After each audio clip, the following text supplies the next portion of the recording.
wabarakatuh. Alhamdulillahi rabbil alamin wassalatu wassalamu ala asyrafil mursalin wa ala alihi wa sahbihi ajma'in.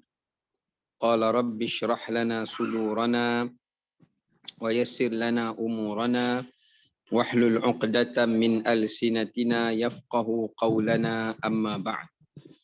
Alhamdulillah, kita rafakkan kesyukuran kepada Allah Ta'ala di atas segala rahmat dan kurniaannya.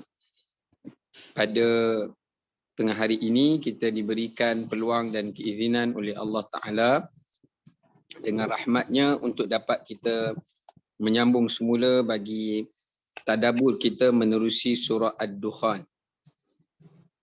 Baik, untuk hari ini insya-Allah kita akan menyambung untuk ayat yang berikutnya daripada surah Ad-Dukhan, iaitu sambungan pada ayat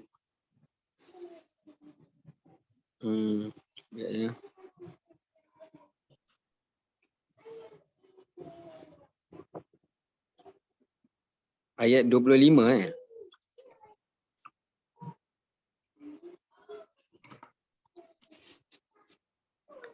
Ayat 25 kan? Ya Ustaz. Ayat 25. Okey, baik. Allah SWT berfirman daripada ayat yang ke-25 sehingga kepada ayat yang ke-31. A'udzu billahi minasy syaithanir rajim. Bismillahirrahmanirrahim.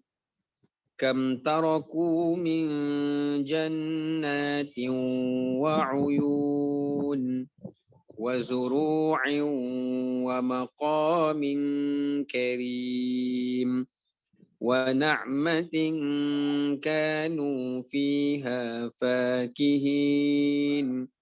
Kadzalika wa awrathnaha qauman akharin.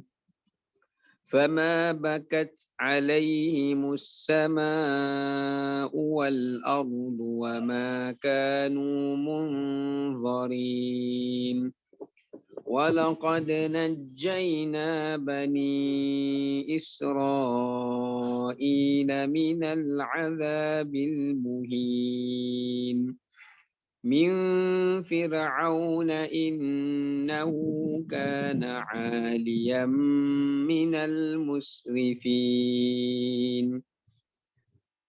Allah SWT berfirman dengan mafhumnya daripada ayat 25.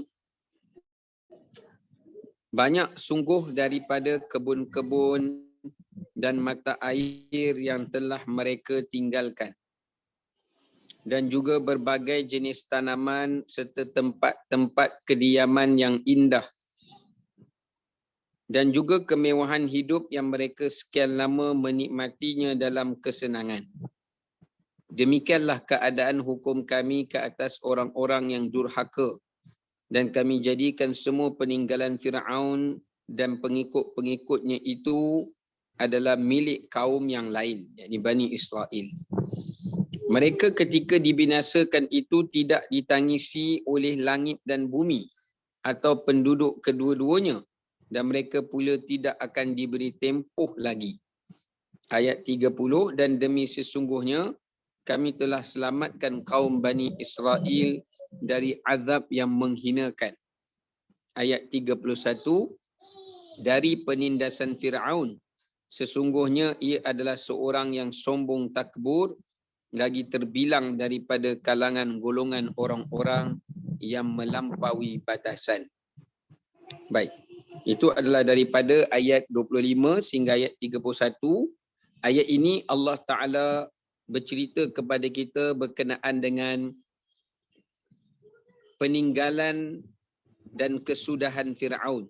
Ya, Allah Ta'ala ceritakan tentang bagaimana harta peninggalan Fir'aun dan bagaimana kehancuran Fir'aun dan pengakhiran bagi golongan orang-orang yang melampaui batasan. Okey, kita tengok terlebih dahulu pada ayat yang ke-25 yang kita bacakan. pada ayat ini disebutkan oleh para ulama tafsir menyatakan bahawasanya dengan Allah Ta'ala mematikan dan menenggelamkan Fir'aun itu, Fir'aun telah meninggalkan jannat. Jannat ni maknanya kebun-kebun, basatin, ya, kebun-kebun, tanah-tanah yang segar, tanah-tanah yang penuh dengan hasil, banyak daripada milik Fir'aun itu. Wa'uyun, demikian juga Fir'aun meninggalkan sumber-sumber air yang menjadi sumber kepada minuman, ternakan dan tanaman-tanamannya. Dan gedung-gedung air jika berlaku kemarau juga ditinggalkan oleh Fir'aun. Demikian juga Allah sebut wa maqamin karim. Fir'aun juga meninggalkan maqamin karim. Apa itu maqamin karim? Ia merujuk kepada istana-istana, mahligai-mahligai, kediaman yang tinggi seperti piramid dan yang seumpama dengannya. Sebab tu ada yang menafsirkan maqamin karim itu maknanya adalah manabir. Apa itu manabir? Iaitu kediaman-kediaman yang memuncak, yang tinggi. Ya. Baik. Antara yang ditinggalkan oleh Fir'aun itu adalah termasuklah Sungai Nil yang merupakan penghulu bagi segala sungai. Yang Allah mengalirkan air Sungai Nil itu di antara timur dan barat. Dan Sungai Nil ni pun ada kelebihan dia, yang mana ada kelebihannya yang mana ada dalam satu riwayat, Sayyidina Umar radhiyallahu an pernah menulis sepucuk surat, ya, supaya menyuruh Sungai Nil menambahkan airnya, sebab masa itu berlaku kemarau di Mesir menyebabkan Sungai Nil pun kering. Maka Sayyidina Umar menulis surat, ya, memohon kepada Allah agar Sungai Nil itu keluar kembali air-airnya, ya, keluar kembali air-airnya. Maka dengan perintah daripada Allah, dengan izin daripada Allah, selepas Sayyidina Umar membaling surat itu, Sungai Nil pun kembali bertambahnya airnya. Okey. Itu di sudut tafsir lah yang kita dapat kongsikan berkenaan dengan kekayaan-kekayaan, harta-harta yang menjadi milik Fir'aun. Jadi dalam ayat ini pengajaran yang kita boleh lihat daripadanya, yang pertamanya adalah Allah sebut satu jannat, kebun, dua mata air, tiga hasil tanaman, empat mahligai dan tempat tinggal yang mewah dan indah. So ada empat harta dan aset yang Allah Ta'ala sebut yang dimiliki oleh Fir'aun. Kekayaan Fir'aun, aset-aset Fir'aun. Baik, apa pengajaran yang boleh kita ambil dekat sini? Pengajaran yang sangat penting yang boleh kita ambil dekat sini, yang pertamanya adalah sesungguhnya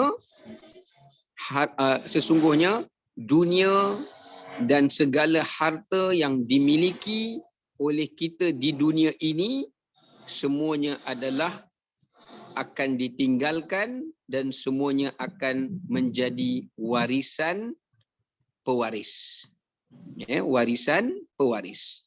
Jadi ayat ini Allah nak memberitahu baik Firaun ke, orang yang baik Presiden Amerika ke, baik sesiapa multi-billionaire ke, baik sesiapa pun dia, Allah nak memberitahu bahawasanya dunia ini tidak akan kekal bersama dengan pemilikannya. Dan tidak ada seseorang pun yang kekal memiliki dunia ini, melainkan dunia ini akan hilang daripada pemilikannya, akan tercabut, akan dicabut atau akan tercabut daripada pemilikannya. Kerana Allah dah sebut dalam Quran, sifat dunia ini kullu man 'alaiha fan wa yabqa wajhu rabbika dzul jalali wal ikram. Jadi ayat ini pengajaran menunjukkan kepada kita bahawasanya dunia ini bersifat fana dan dunia ini tidak kekal. Demikian juga ayat ini juga menerangkan kepada kita bahawasanya setiap yang dimiliki oleh manusia daripada pemilikan di dunia ini semuanya akan tercabut ataupun akan terlepas daripada genggaman dan pemilikannya itu. Ya. Kerana apa?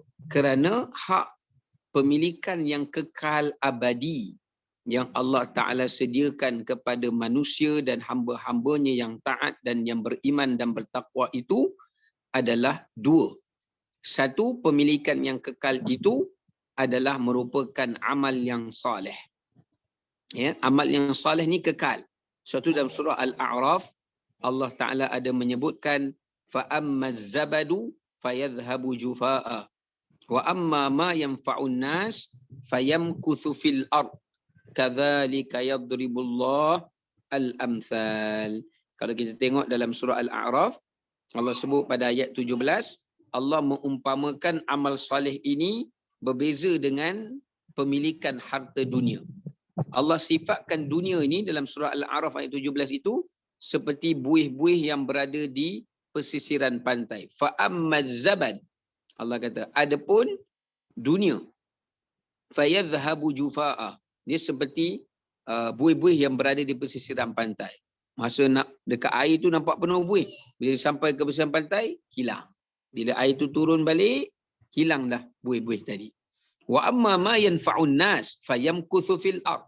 Adapun benda yang memberi manfaat kepada manusia, yakni imannya, takwanya, amal salihnya, ilmu yang bermanfaatnya, zuriat yang salihin, dan juga daripada amal-amalnya yang lain, itu Allah kata akan kekal menjadi pemilikan kita. Jadi disebabkan itu, pemilikan kita yang kekal ini, kata Al-Imam Ibn Qudamah, ada 5. Yang pertama, yang kekal pemilikan di sisi kita adalah tauhid dan keimanan kepada Allah Ta'ala. Ini adalah pemilikan yang kekal jika seseorang itu mati di atas keimanan dan ketauhidan. Yang kedua, pemilikan yang kekal bagi manusia itu adalah merupakan ilmu yang bermanfaat.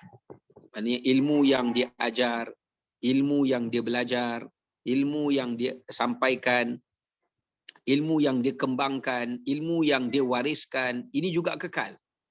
Adapun yang ketiga yang kekal adalah amal yang ikhlas dan yang saleh. Maksudnya amal yang ikhlas dan amal yang saleh yang dia kerjakan, ini juga akan kekal. Dan yang keempat yang akan kekal bersama dengannya adalah merupakan infak. Ya, adalah merupakan infak, sedekah jariah, infak dan apa yang dia belanjakan pada jalan Allah Subhanahu wa Ta'ala. Yang kelima adalah yang kekal juga bersama dengannya adalah daripada zuriat-zuriat yang saleh. Nah, ini adalah di antara beberapa perkara yang akan kekal menjadi pemilikan manusia walaupun sesudah kematiannya. Ya. Okey, baik. Kemudian kita lihat daripada ayat yang ke-25 dan 26 ini, Allah Ta'ala menyebutkan ada 4 nikmat. 4 nikmat yang memperdayakan Fir'aun dengan kesenangan dunia. So pengajaran ini, sebelum kita nak pergi kepada 4 nikmat ni, pengajaran dia daripada tadaburnya adalah Allah nak memberitahu kepada kita sifat dunia yang memperdayakan atau fitnah dunia yang memperdayakan. Sehingga kan Firaun diperdayakan, dilalaikan, diasyikkan, ditipu dan juga termakan kepada fitnah kecintaan terhadap dunia ini, terutamanya daripada 4 nikmat yang Allah sebutkan pada ayat yang ke-25 dan juga pada ayat yang ke-26. Sebab ayat 27 tu Allah kata, dengan 4 nikmat inilah mereka hidup dalam keadaan fakihin, berseronok, mengikut hawa nafsu, hidup dalam keadaan tidak ada panduan, ya, dan menjadi hamba kepada syaitan nafsu dan dunia. Baik, apakah nikmat yang memperdayakan? Sebenarnya nikmat dunia ni semuanya memperdayakan. Sebab Allah kata dalam Quran, wa mal hayatud dunya illa mata'ul ghurur. Tidaklah kehidupan dunia itu melainkan ia memang memperdayakan. Tapi dekat sini ada 4. Yang pertama Allah kata adalah jannat. Yang memperdayakan Fir'aun itu adalah merupakan keindahan kebun-kebun yang dimiliki oleh Fir'aun. Allah cerita tentang kebun yang dimiliki oleh Fir'aun, kebun yang penuh dengan keindahan, penuh dengan kecantikan, penuh dengan pelbagai bentuk hasil tanaman. Ya, kebun ni dia lebih merujuk kepada bukan hasil tanaman saja, dia lebih kepada kebun yang indah, yang cantik, yang penuh dengan debunga-debungaan dan sebagainya. Di sini menunjukkan kepada kita bagaimana antara salah satu daripada fitnah dunia itu dalam kehidupan manusia ini adalah merupakan yang disebutkan sebagai fitnah dari sudut harta. Fitnah dari sudut harta itu datang dalam bentuk tanah. Ya, jannat ni merujuk kepada kebun yang merujuk kepada aset ataupun tanah. Ya, ini juga menjadikan manusia itu ataupun penguasaan tanah, penguasaan jajahan, ya, kerana jannat juga merujuk kepada maksud kebun yang luas, tanah yang lapang, yang luas. Jadi maksudnya Allah nak bagi tahu manusia ini diperdayakan seperti mana Fir'aun oleh kawasan penguasaannya, kawasan jajahannya yang luas. Sebab Fir'aun dia nak mengukuhkan kedudukan kerajaan dia ataupun kehebatan dia, dia nak menguasai banyak tanah-tanah, menguasai banyak tempat-tempat supaya ia menjadi pemilikan dia. Disebab tu antara fitnah yang kalau kita lihat dalam kehidupan kita ni, bila kita ada harta yang lebih, bila kita ada kuasa, maka kita nak kembangkan kuasa kita itu, jajahan kita itu, nak menambahkan lagi harta kita itu sampai kita terlupa bahagian kita untuk hari akhirat. Kalau kita nak tambah dengan tujuan nak kembangkan jajahan itu adalah untuk berdakwah, adalah untuk mengembangkan agama dan ajaran Islam, itu tak apa. Kerana dia menjadi satu ibadah. Tapi bila ia ditambahi itu adalah menyebabkan sehingga manusia tidak seimbang di antara kehidupan dunia dan akhiratnya. Yang kedua Allah sebut tentang uyun, yang mana merujuk kepada mata air. Yang mana di sini menunjukkan kepada kita kenapa Allah sebut tentang mata air. Sebab Mesir, bumi Mesir ni adalah bumi, bukan bumi yang subur dengan tanaman yang menghijau. Tetapi dia adalah bumi yang padang pasir, ya. Walaupun ada juga di sana tanaman-tanaman yang menghijau di sampingnya, tetapi ia perlu kepada penguasaan dan pemilikan sumber air. Di sini menunjukkan kepada kita bagaimana Allah nak menggambarkan antara fitnah yang memperdayakan manusia daripada harta dunia ini, yang Allah ceritakan, gambarkan daripada Fir'aun ni adalah yang saya sebut di segi tafsir dulu. Bagaimana Fir'aun ingin menguasai keperluan-keperluan asas penduduk Mesir. Supaya bila dia menguasai dan dia memiliki keperluan-keperluan asas manusiawi dan penduduk di Mesir, dia akan dapat menguasai semua kerajaan Mesir dan dia juga dapat menguasai manusia itu. Sebab mana ada makhluk yang tak memerlukan air, mana ada makhluk tak memerlukan bahan-bahan ruji, ya, gandum dan sebagainya. Jadi Fir'aun menguasai semua benda ini supaya dia dapat menguasai kekayaan yang lebih banyak. Di samping itu juga dia dapat mengawal manusia. Ya, sebab bila manusia inginkan keperluan, yang menjadi salah satu daripada keperluan hidup yang tidak manusia bergantung pada keperluan itu, maka Firaun mendesak mereka pada ketika itu untuk mengatakan dia Tuhan, mengikut agama dia, mengikut ajaran dia. Maka inilah yang menjadi kesan, yang menjadi kesan kepada ancaman kepada orang-orang yang beriman. Maka disebabkan kan itu antara fitnah yang memperdayakan juga, di antara salah satu daripada bentuk fitnah itu adalah apabila seseorang itu ingin menguasai manusia melalui sumber-sumber keperluan mereka. Supaya dengan itulah Firaun dapat berbuat zalim dan dapat menindas. So apa pengajaran yang boleh kita ambil daripada mata air dan juga zuru', iaitu hasil tanaman. Dia dua benda lah, hasil tanaman pun menjadi keperluan, yang keduanya adalah sumber air pun menjadi keperluan. Dua nikmatnya yang Allah Ta'ala sebut.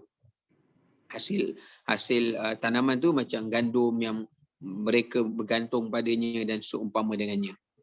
Maka di sini menunjukkan kepada kita, selain daripada peringatan Allah, pengajaran yang kita sebut tadi, iaitu jangan sampai seseorang itu terkena fitnah dunia kerana ingin kekuasaan jajahan yang luas. Di samping itu juga Allah Ta'ala ingatkan kepada kita dalam ayat ini tentang dua nikmat tadi, air dan juga tanaman. Air dan juga hasil tanaman. Yang mana Allah Ta'ala ingatkan pada dua nikmat ini, ia adalah menjadi keperluan manusia. Jadi jangan seseorang itu melakukan kezaliman kepada manusia dengan menyekat dan menghalang keperluan mereka. Ini adalah merupakan perbuatan yang dikerjakan oleh Firaun. So ayat ini menunjukkan pengajaran ini juga, larangan untuk kita menghalang daripada seseorang itu mendapatkan keperluan pergantungan hidupnya. Misalnya saya boleh bawakan di sini tentang sebuah hadis daripada Nabi SAW.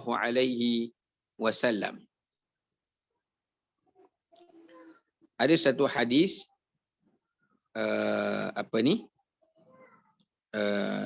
yang menyebutkan tentang tentang hukuman bagi orang yang menghalang. Hukuman bagi orang yang menghalang orang untuk mendapatkan keperluan. Keperluan manusia lain untuk mendapatkan keperluan, sama ada secara kita panggil istilah dia monopoli ataupun dari segi menyekat. Ini berdasarkan salah satu daripada hadis Nabi SAW. Baginda bersabda, la tamna'u fadlal ma litamna'u bihi al-kala. Baginda mengatakan, jangan kamu menghalang seseorang yang lain untuk mendapatkan lebihan air yang lebih daripada keperluan kamu. Maksudnya kita ada air yang mencukupi keperluan kita, tapi kita ada lebih daripada keperluan. Orang minta, Nabi kata jangan halang. Seperti mana jangan kamu menghalang keperluan al-kala. Al-kala ni hasil tanaman. So jelas kat sini Nabi menyebutkan dua. Larangan menyekat, menghalang keperluan air kepada orang yang memerlukan. Yang keduanya, larangan menghalang dan menyekat keperluan hasil tanaman yang orang lain perlukan. Baik, seterusnya kita nak tengok hadis yang lain pula. Yang disebutkan oleh Nabi SAW dalam riwayat Imam Ahmad. Baginda bersabda, man mana'a fadla ma'ihi aw fadla kala'ihi mana'ahu Allah fadlahu yaumal qiyamah. Ini satu ancaman yang sangat keras. Nabi kata apa?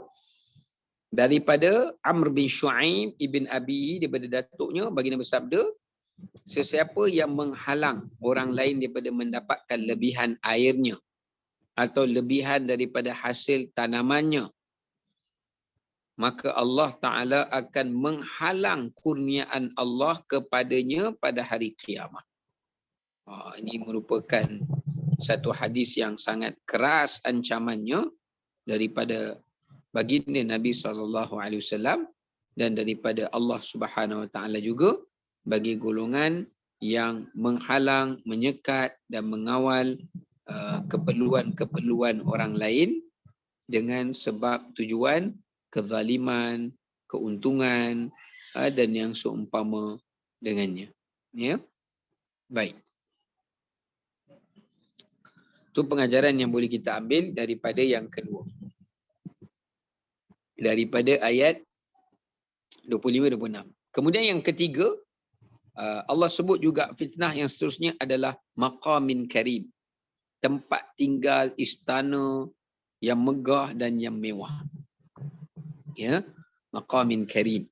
Ya, maka antara harta yang ditinggalkan oleh Firaun itu adalah merupakan singgasana, istana, mahligai yang besar ditinggalkan oleh Firaun setelah ditenggelamkan oleh Allah SWT. So fitnah yang ketiga, lepas kita dah cerita fitnah kuasa untuk meluaskan jajahan. Kemudian kita cerita fitnah mengawal keperluan kehidupan manusia. Dan yang ketiga, Allah Ta'ala menceritakan kepada kita tentang fitnah tempat tinggal. Ya, tempat tinggal yang singgasana untuk bermegah-megah. Ya, singgasana yang besar untuk bermegah-megah. Ya, kalau kita ada, dia kena faham ya, kalau kita nak rumah idaman, rumah yang besar, rumah yang elok, rumah ini tak ada masalah kerana adalah hadis Nabi sebut arba'un min sa'adatil mu'min. Ada 4 perkara daripada kebahagiaan orang Islam di dunia ini atau orang beriman. Antaranya baginda sebut ala maskanul wasi', tempat tinggal yang luas. Ya, kerana kita juga perlukan tempat tinggal yang luas untuk asingkan tempat tidur anak-anak kita dan sebagainya. Tapi yang dimaksudkan maqamin karim ni membina mahligai-mahligai istana-istana yang besar adalah untuk bermegah-megah. Sebab Firaun dia bina bermacam-macam piramid, tempat-tempat mahligai yang hebat. Sebab apa? Dia nak tunjukkan kerajaan dia, dia nak tunjukkan kedudukan dia, dia nak tunjukkan kehebatannya kepada negara-negara yang lain dan untuk bermegah-megah. Ya.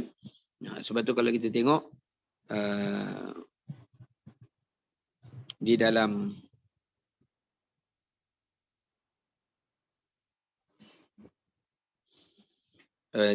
hadis Nabi SAW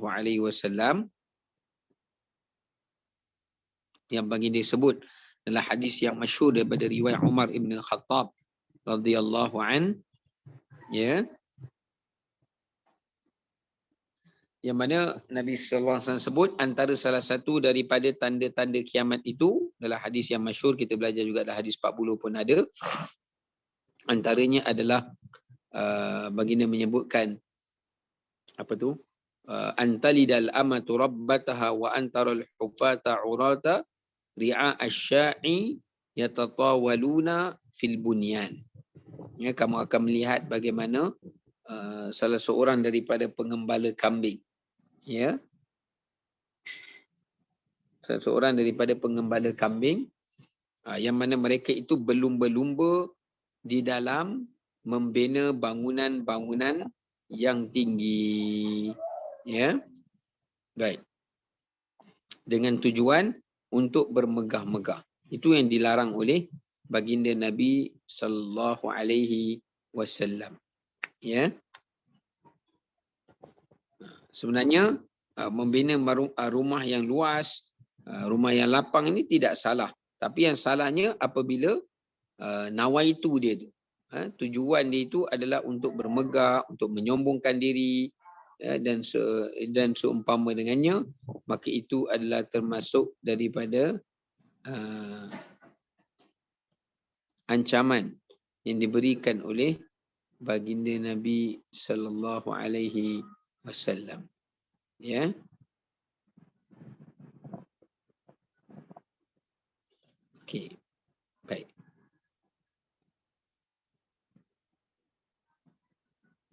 Okay, seterusnya kita nak lanjutkan pada ayat yang berikutnya. Ayat yang ke 27. Ya, ayat 27.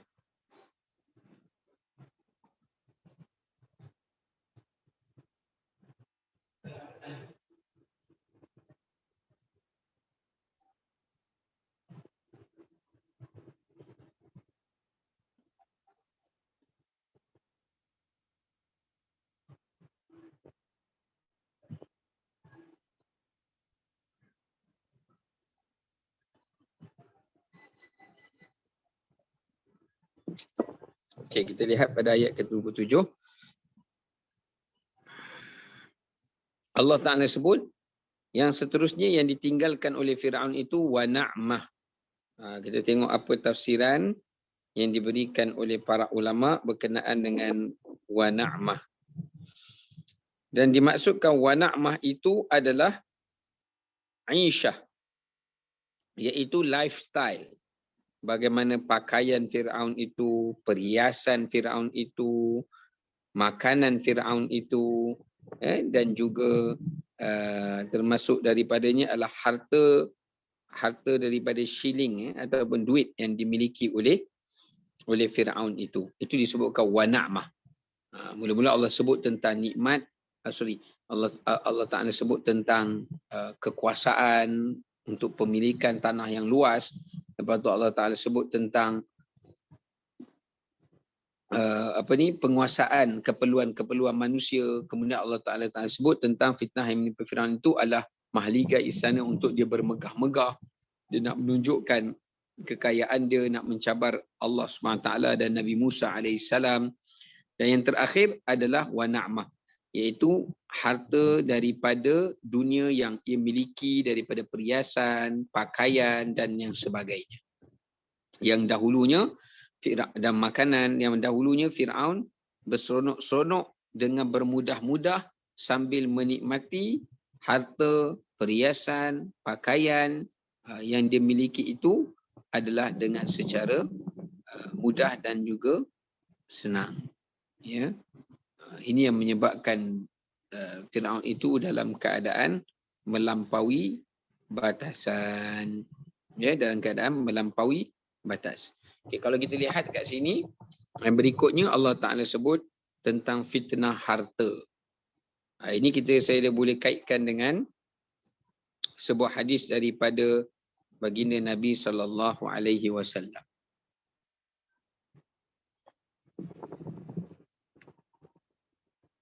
Okay, pengajaran seterusnya adalah fitnah. Seterusnya adalah berkenaan dengan fitnah harta dan kesenangan. Ini disebut dalam hadis Abu Hurairah dari riwayat Bukhari. Baginda Nabi SAW menyebutkan tentang kesan daripada orang yang tertimpa fitnah harta. Baginda sebut ta'isa abdud dinar wal dirham wal qatifah wal khamisah in u'tiya radiya wa illam yu'ta lam yarda. Hadis riwayat Al-Bukhari. Kata Rasulullah SAW, akan binasa dan akan menjadi hina sesiapa yang menjadi hamba kepada duit dinar atau menjadi hamba kepada duit dirham. Ini dalam konteks zaman Nabi lah. Sebab zaman Nabi SAW ada pakai dirham dan dinar. Tapi zaman kita dah tak ada. So dalam bahasa yang mudah, siapa yang menjadi hamba ringgit, siapa yang menjadi hamba manusia, maka dia tidak akan memperolehi akan ketenangan, keberkatan dan kehidupan hidupnya. Yang keduanya wal qatifah. Daripada dinar dan dirham adalah qatifah. Qatifah ni adalah merujuk kepada pakaian. Nabi juga bersabda, celaka dan akan binasalah orang yang menjadi hamba kepada pakaiannya. Maknanya habis berpuluh ribu beli baju-baju yang mahal, ya. Sedangkan dia masih lagi boleh memanfaatkan baju yang sedia ada, ya. Melainkan kalau dibeli yang baru, yang lama itu dia sedekahkan, ada juga manfaat dia kan. Ini tidak, dia buat koleksi, dia bermegah-megah. Ini apa yang pernah dilakukan oleh Fir'aun dahulu. Dia dah jadi satu trend Yang mana Fir'aun berbangga-bangga dengan pakaian yang banyak, berbangga-bangga dengan pemilikannya daripada harta-harta yang banyak, maka akhirnya Allah Subhanahu Wa Taala membinasakan dia kerana menjadi hamba kepada pakaian dan juga hamba kepada pakaian lah. Yang seterusnya baginda sebut wa abdul khamilah ataupun khamisah, yang memberi maksud mereka yang menjadi hamba selain daripada pakaian, selain daripada harta, adalah mereka yang menjadi hamba kepada khamilah. Khamilah ni dia merujuk kepada al-kasa', iaitu satu kain yang besar. Dia bukan macam kain apa ni orang Arab pakai tu, macam jubah ke ataupun abaya ke, bukan. Tapi khamilah ni lebih kepada kain yang belum dijahit, ya. Dia macam kain selendang tu, yang dipakai oleh sebahagian wanita, diletakkan pada badan dia sebagai hiasan tambahan. Maknanya dalam kata yang lain, Nabi juga menyebutkan khamilah ni sebenarnya merujuk kepada maksud perhiasan. So Nabi SAW juga mengatakan binasa dan celakalah orang yang menjadi hamba kepada perhiasan. Sampai berlebih-lebihan sangat perhiasan tanpa ada apa-apa manfaat dan keperluan, maka itu juga dikira sebagai golongan yang celaka. Termasuklah perhiasan ni handbag, apa lagi, apa-apa yang dianggap sebagai perhiasan lah, secara berlebih-lebihan, maka itu adalah termasuk di kalangan golongan-golongan orang-orang yang perlu untuk berlindung diri daripada fitnah dunia. Okey. Seterusnya kita nak tengok pada ayat yang ke-28. Okey, ayat yang ke-28.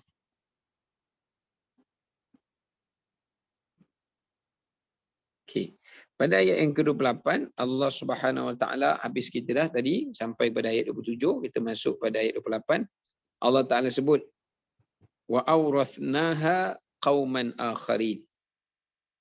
Ayat ini menunjukkan bahawasanya semua kekayaan pemilikan Firaun itu Allah Ta'ala telah menjadikan ia menjadi hak milik Bani Israel. Maksudnya setelah Firaun itu ditenggelamkan dan dimatikan dan dilemaskan oleh Allah Subhanahu Wa Ta'ala, semua harta-harta pemilikan dan peninggalan Firaun itu, ya, kita abang tutup. Abang tutup tak pintu? Kereta. Tutup tak? Tak perasan.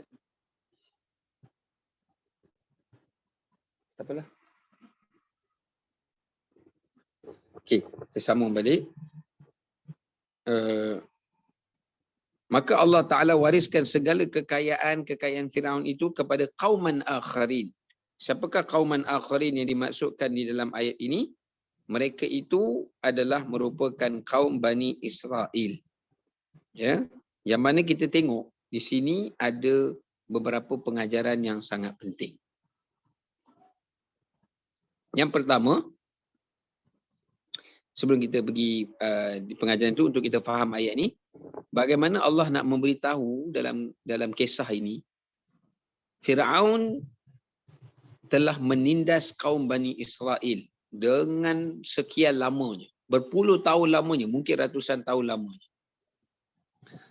Dan Firaun telah merampas dan mengambil hak daripada pemilikan Bani Israel. Maknanya Firaun zalim lah. Dia rampas, dia ambil harta, tanah dan sebagainya milik kaum Bani Israel. Dan banyak kekayaan Firaun itu adalah datang daripada hak milik pemilikan kaum Bani Israel.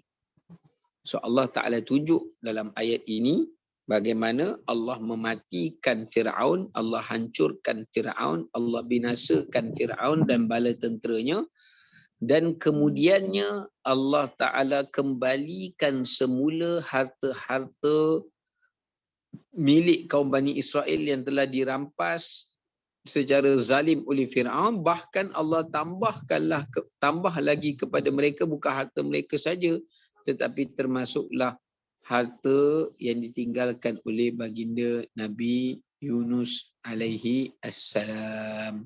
Ya. Nabi Musa alaihi salam. Maksudnya bagaimana Allah Subhanahu taala menjadikan harta-harta yang dirampas oleh Fir'aun daripada Bani Israel itu Allah kembalikan balik semula kepada Bani Israel dan Nabi Musa alaihissalam. Itu satu perkara. Pengajaran ni yang boleh kita ambil dekat sini menunjukkan kepada kita bahawasanya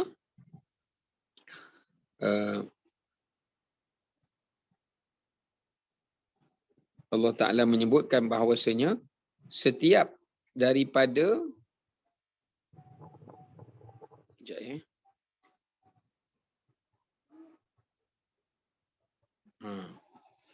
pengajarannya kewajipan untuk mengembalikan semula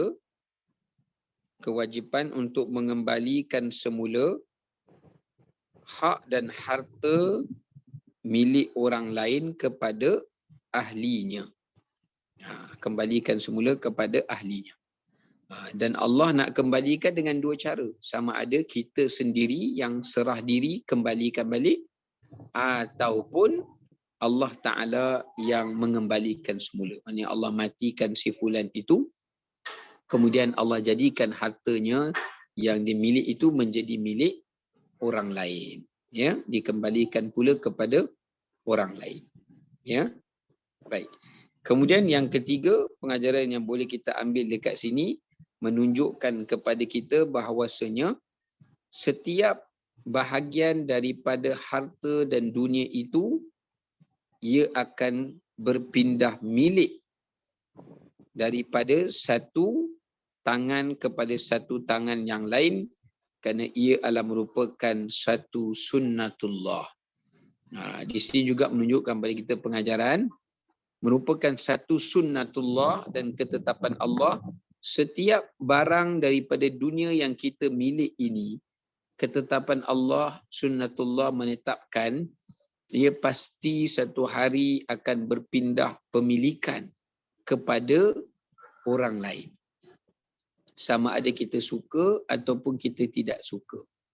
Kadang-kadang harta tu kita suka, tapi dalam kita duk suka tu, kita terpaksa lepaskan dia untuk menjadi hak milik orang lain. Kadang-kadang ada harta tu kita tak suka, ya, tapi kita nak melepaskannya. Namun harta itu tetap menjadi hak milik tanggungan kita. Ya, itulah sunnatullah.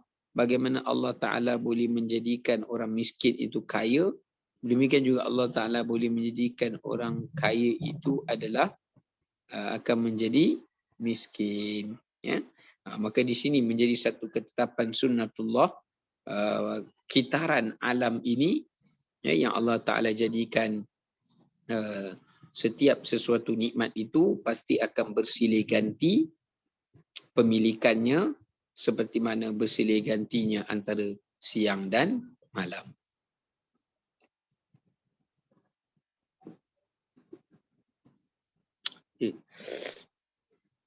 Minta maaf, bibi saya sakit ulcer.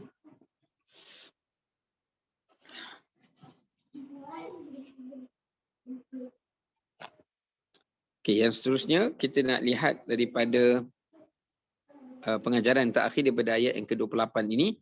Allah Ta'ala menerangkan kepada kita juga bahawasanya hakikat harta manusia. Ayat ini juga menggambarkan bahawasanya apakah hakikat harta pemilikan manusia.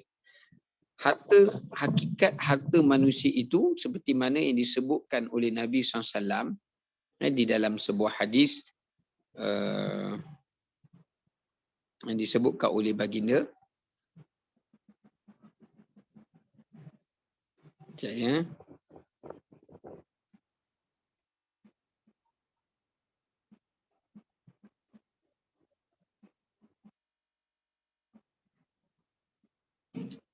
Okey. Satu hadis yang diriwayatkan daripada Abdullah bin Mas'ud radhiyallahu an. Yang mana Nabi SAW bersabda dalam riwayat yang dinukilkan daripada Imam Abu Daud, dalam sunannya.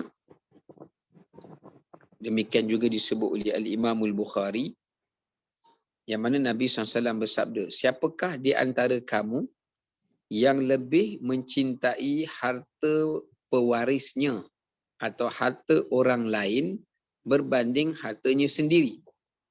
Maka para sahabat menjawab, wahai Rasulullah, tidak ada di kalangan kami, melainkan kami lebih cinta, kami lebih sayang harta kami daripada harta pewaris kami ataupun harta orang lain. Maka baginda jawab, fa inna malahu ma qaddam wa malu warithuhu ma akhar.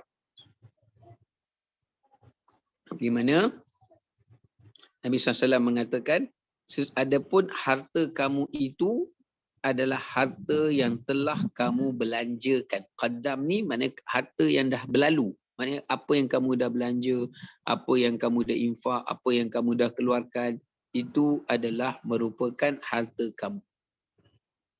Sedangkan apa yang kamu tinggalkan, yang kamu simpankan, yang seumpama dengannya, itu adalah merupakan harta pewaris kamu. Ya, itu adalah merupakan harta pewaris kamu. Ya. Okey, baik. Maka dekat sini menunjukkan kepada kita, berdasarkan kepada hadis Nabi SAW itu tadi, baginda nak menggambarkan kepada kita bahawasanya hakikat harta kita adalah apa yang kita belanjakan, bukan apa yang kita simpankan. Apa yang kita belanjakan pada jalan Allah, apa yang kita sedekahkan, apa yang telah kita manfaatkan, itulah adalah harta kita yang sebenar-benarnya di sisi Allah di hari akhirat. Sama ada yang kita belanjakan kepada ke arah kebaikan ataupun sebaliknya, hakikatnya itulah merupakan harta kita yang sebenar-benarnya.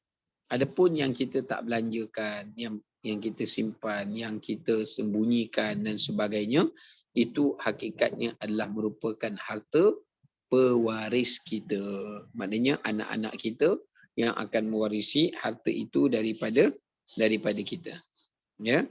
Maka kat sini kita kena jelas dan kita kena faham bagaimana ini tak boleh ni. Okey. Dekat sini kita dapat memahami bahawasanya bagaimana Allah Subhanahu Wa Taala menerangkan kepada kita tidak ada sesuatu pun daripada dunia ni yang kekal bersama dengan kita. Semuanya daripada apa yang ada itu pasti akan ada pewarisnya, pasti akan ada tuannya, pasti akan ada pemiliknya di suatu hari nanti. Tapi yang kekal bersama dengan kita, daripada harta yang diwariskan itu adalah merupakan apa yang telah kita belanjakan, apa yang telah kita manfaatkan masa hayat hidup kita. So kita akan dapat pahala berdasarkan kepada apa yang telah kita belanjakan dan apa yang telah kita infakkan itu. Apa yang kita simpankan itu kita tak dapat pahala. Melainkan jika kita memang ada nawaitu, niat, kita simpan ni supaya nak beri kepada keluarga kita, anak pinak kita, dalam keadaan kita telah berjaya mendidik mereka menjadi seorang yang beriman dan bertakwa dan tahu di mana jalan untuk mereka membelanjakan harta di jalan Allah Subhanahu Wa Taala. Ya. Okey, baik. So maknanya dekat sini dalam kehidupan kita ni tidak ada sesuatu pun pasti akan ada tuan dia. Dan tuan dia itu pula bersilih ganti. Ya, datang dan pergi walaupun harta yang sama tapi tuannya berbeza di antara satu dengan yang lain. Maka di sini menunjukkan kepada kita bahawasanya sebaik-baik waris yang kita wariskan daripada harta kita itu setelah ketiadaan kita adalah merupakan 7 amalan yang digambarkan oleh Nabi SAW di dalam hadis riwayat Ibnu Hibban. Ada 7 amalan, itulah hakikatnya harta warisan kita.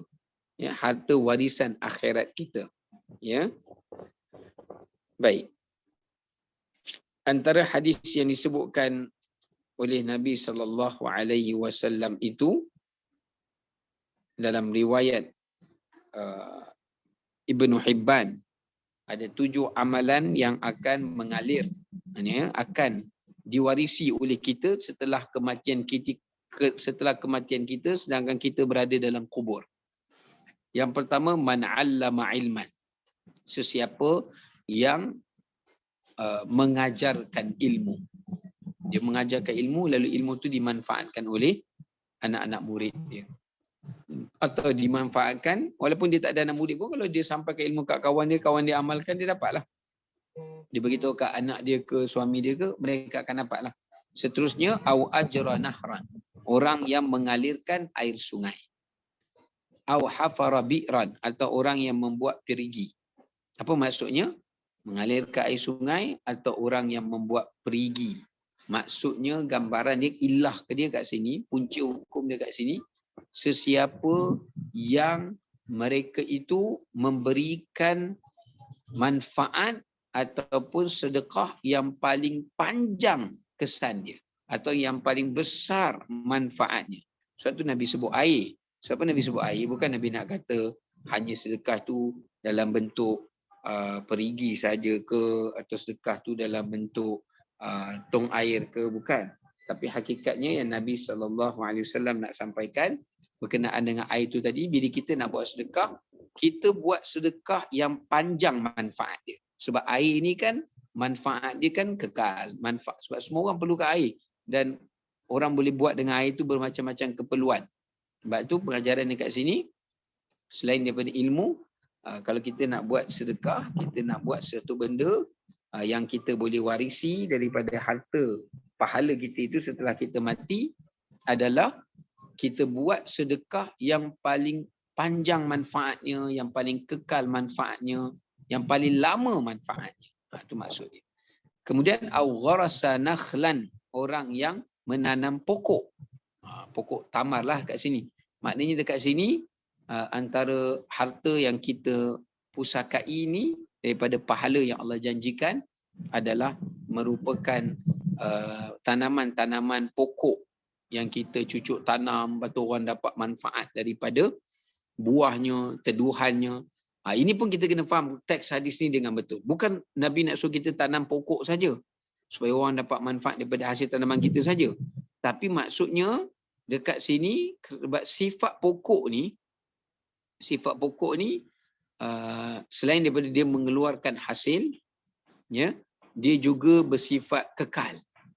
Sebab pokok kan dia tahan lama. Nabi tak suruh kita sedekahkan bunga, ya, tapi Nabi SAW suruh kita menanam pokok. Nabi tak suruh kita menanam bunga, sebab bunga ni sifat dia tak lama jangka hayat dia. Tapi kalau pokok ni jangka hayat dia lebih panjang. So maknanya dekat sini, kalau kita nak membuat satu sedekah, kita buat sedekah yang berbentuk struktur, yang permanent. Maknanya benda yang berbentuk binaan yang kekal lama, ya.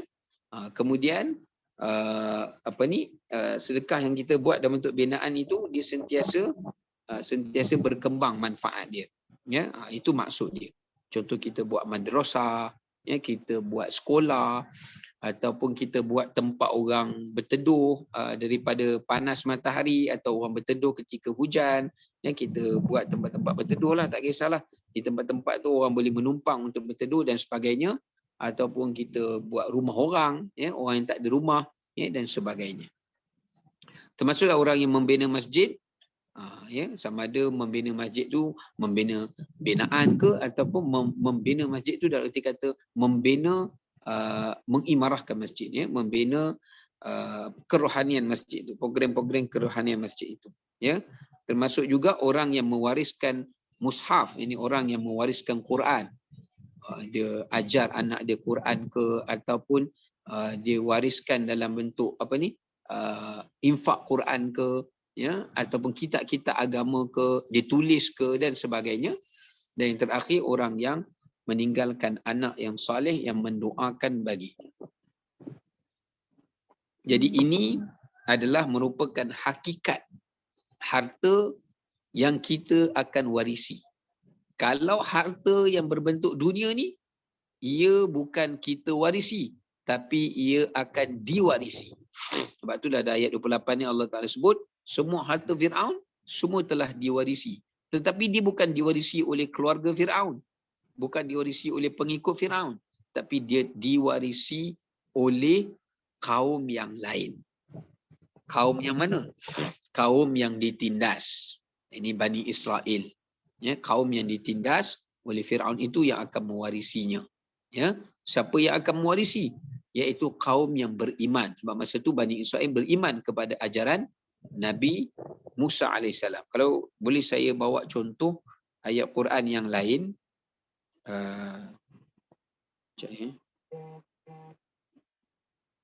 Okey. Tengok surah Al-Anbiya ayat 105. Allah kata apa? Annal arda yarithuha ibadiyas salihun. Allah kata sesungguhnya bumi ini Allah Ta'ala setelah bumi ini setelah bumi ini telah dikuasai oleh orang zalim, dia melakukan kezaliman atas muka bumi, Allah kata satu hari nanti bumi ini akan diwariskan kepada orang yang soleh. Suatu sifat dunia ni bersilih ganti. Ya. So maknanya dekat sini pengajaran yang terakhir yang boleh kita ambil pada ayat yang ke-28 ni. Ya. Pengajaran yang boleh kita ambil daripada ayat ke-28 ni, 28 kan. 28 ini adalah di mana Allah Subhanahu Wa Taala nak menggambarkan kepada kita bahawasanya satu ketika orang yang dizalimi akan mendapat kemenangan ke atas orang yang zalim. Dan satu ketika orang yang beriman akan diberikan kemenangan oleh Allah ke atas orang-orang yang kafir. Maka itu adalah sifat sunnatullah. Ya, sifat sunnatullah. Maksudnya kat sini pengajaran dia Allah Ta'ala sentiasa menjadi wali dan penolong kepada hamba-hambanya yang beriman dan juga hamba-hambanya yang dizalimi. Ya. Antara cara Allah Ta'ala membantu orang yang dizalimi adalah Allah Ta'ala menjadikan doa mereka itu mustajab. Seperti mana disebutkan dalam hadis Nabi SAW, doa orang yang dizalimi itu di sisi Allah itu tidak ada hijab. Okey. Baik, wallahu taala alam, kita tangguh sekadar ayat 28. Insya-Allah nanti kita akan sambung semula untuk ayat yang berikutnya pada minggu yang berikutnya insya-Allah. Wallahu taala alam bisawab. Wassalamualaikum warahmatullahi wabarakatuh.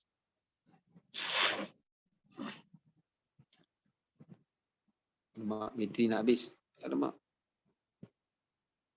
Waalaikumsalam. Terima kasih Ustaz.